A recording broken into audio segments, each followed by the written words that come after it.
In 2014, a man named Ethan and his wife Danny were spending a weekend together on Vancouver Island, which they had done many times before. The couple has a lot of experience on the island and just camping in general. Vancouver Island provides an optimal camping setting because of its mix of scenic beaches and dense forest. The couple had many successful camping trips on the island, until something truly terrifying happened to them on their final outing on the islands. Ethan and Danny were far from any roads or civilization, enjoying the solitude. They set up camp on a beach a good distance from anywhere and kept a fire going.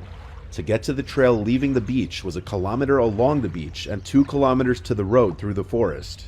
The couple had met another camper named Leon from New Zealand, who they ran into earlier that day on the beach. Leon was planning on sleeping in his van, which he parked back up on the road. The couple invited him down to the beach for a fire, and the three shared a bottle of wine, talking amongst themselves around the fire. This is where things started to get a little creepy. The sun was starting to go down by this point, and the trio kept hearing what sounded like female voices from behind them in the bushes dividing the beach from the forest.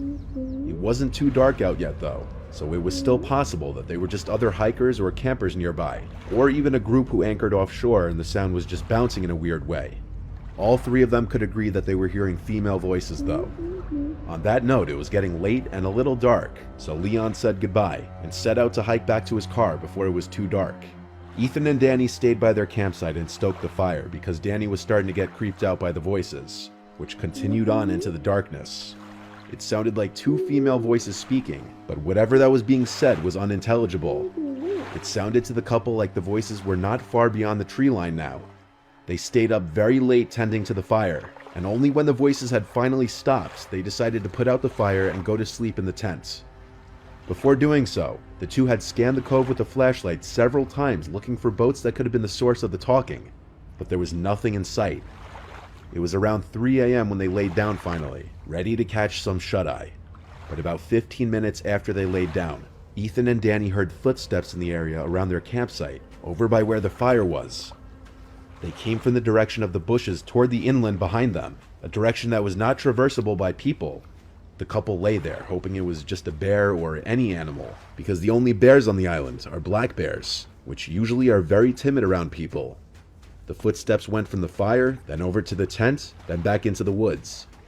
5 minutes later, the footsteps came back again to the fire, and now, clear as day, there were 2 female voices talking gibberish very loudly. Their communication was not resembling any languages known to Ethan or Danny, and they seemed to be talking over each other, having what could barely be considered to be a conversation at full volume in the dead of night very far away from civilization without using lights to navigate through the dense brush relatively quietly in a direction that seemed impossible to traverse on foot. The 2 voices moved from the fire pit area over to the tent, still talking at a loud volume. They stood over the tent talking for a few seconds, then went completely dead as night silent. They went back into the woods to never be seen or heard again. Ethan and Danny lay there completely frozen and afraid for a long time. They woke up around 11 a.m. the next day because of how late they fell asleep. They packed up first thing and never returned. The couple probably made the best decision to remain quiet in the tent, not drawing attention to themselves from whoever or whatever was outside the tent.